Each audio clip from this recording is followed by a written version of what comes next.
Shalom Aleichem, Assalamu Alaikum, Irini Mazisu, Pax Vobiscum. Peace be unto you, and Shabbat Shalom.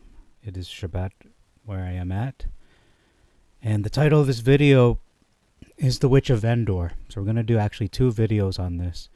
First one to cover the differences in the text of 1 Samuel 28. And then the second video, which will be uploaded later, has to do with a big question surrounding this chapter, this account. Did the Witch of Endor, or did this individual, it's not really called a witch, but this lady with divining spirits, was she able to conjure up the actual Samuel, the prophet Samuel? Was that really him? So I'm not sure how to title that, but that'll be the other video. So in this video, we're going to look at the differences. And there are 25 verses in this chapter. So let's look at the first difference noted in verse 2. It says here, will do. David said to Achish, thus now you shall know what your servant will do versus what he can do. Okay, not too wildly different. And it says, I will make you captain of my bodyguard continually versus keeper of my head forever. So those are two different things. Being a captain of his bodyguards, David has to be a skilled individual to get that position, versus keeping his head, which is simply being his personal bodyguard, perhaps. In verse 3, it says here, Saul had removed those who had in them divining spirits. So they had inside of them divining spirits versus had familiar spirits, which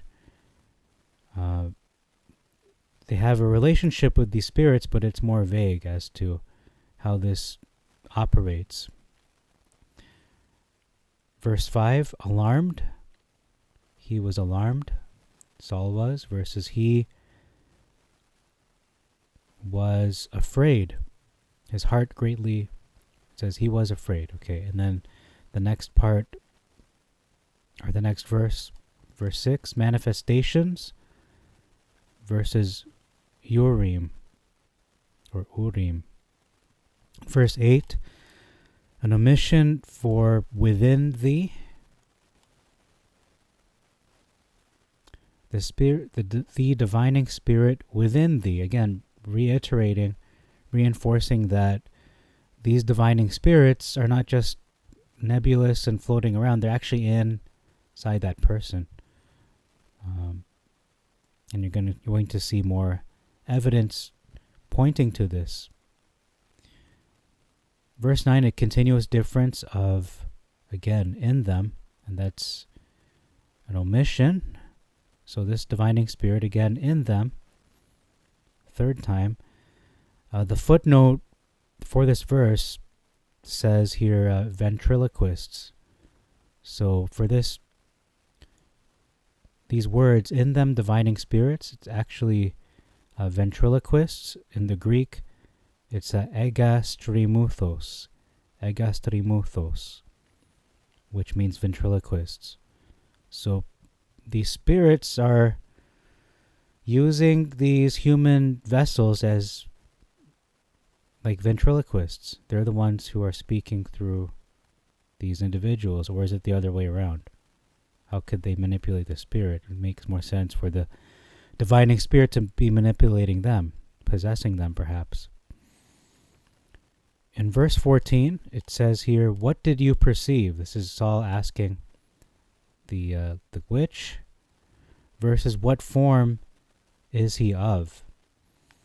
And then an upright man is what she says, what she saw, an upright man versus an old man. So one who's righteous, how does she know she's righteous?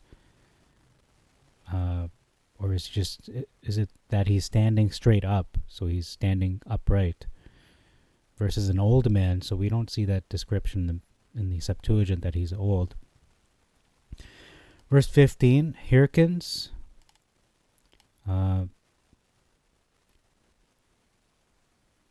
Has hearkened. Okay. No longer hearkens to me versus answers me.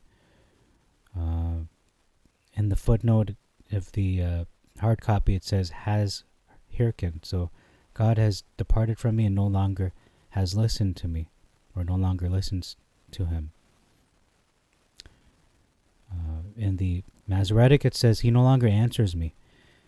In verse 16, we have our first big difference of this narrative, of this chapter.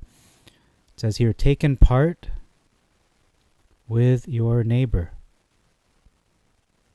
So Adonai, Yah, has departed from you, Saul, and has taken part with your neighbor, versus, and has become your enemy.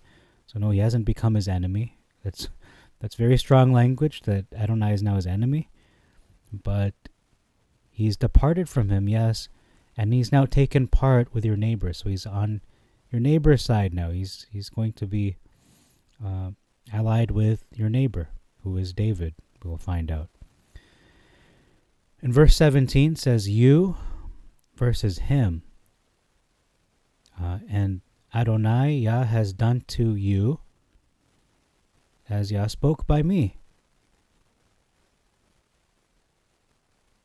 And what is he doing, or what has he done? It goes on to expand. Yah, Adonai, will rend your kingdom out of your hand, and will give it to your neighbor David. So that's exactly just reinforcing what was said in the previous verse, and is reinforcing what he had told Saul. And Yah has done to you as Yah spoke by me. That's something intimate that only Saul and the prophet Samuel would know. Interesting. But notice in the Masoretic it says, and Yah has done to him, referring to David, as he spoke by me. What what bearing does that have in this context? I mean, someone could say, this is the context that the kingdom is departed from Saul and is now given to his neighbor, and he's doing this to David. But again, it doesn't make sense, because David's not there. Why is he talking about David? As he spoke, Yah has done to him as he spoke by me. It hasn't been done yet. It's still in the process. It has not been completed, because it says right here, and will give it. Not he has given it already, will give it. And that's actually the next difference. Will give it versus has given it. Verse 18, hearken versus obey. And that's interesting, because the Hebrew understanding of this word is not simply to listen, but to listen and obey. Verse 19, and Yah shall deliver Israel. Okay, moving on. This part, we're focusing on this. Your sons with you shall fall, versus your sons shall be with me. Now, it sounds a little more romantic in the Masoretic. Your sons are going to be with me. No, it's talking about in death.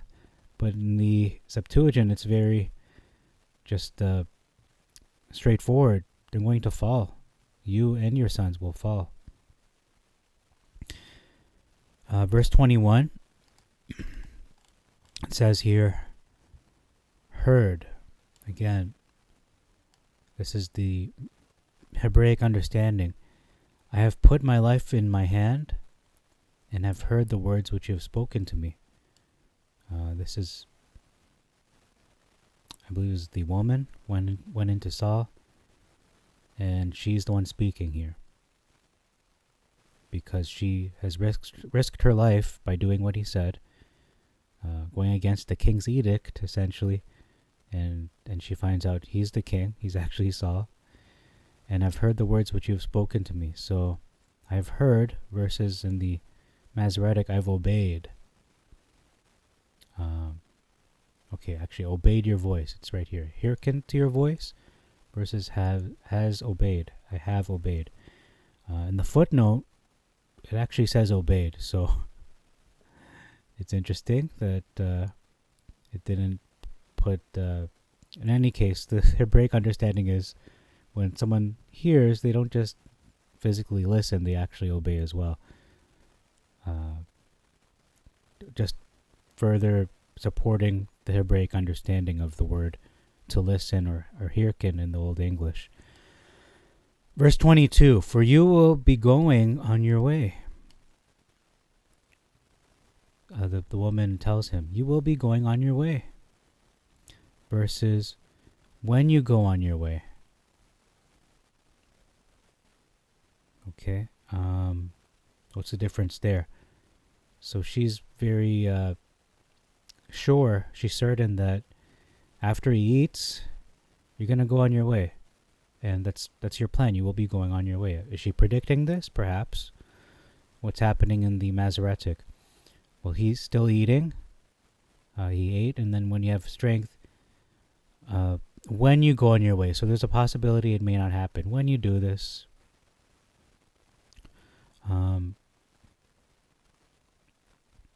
that you may have strength when you go on your way. So when the time arrives. So it's not as sure as the Septuagint in any case. So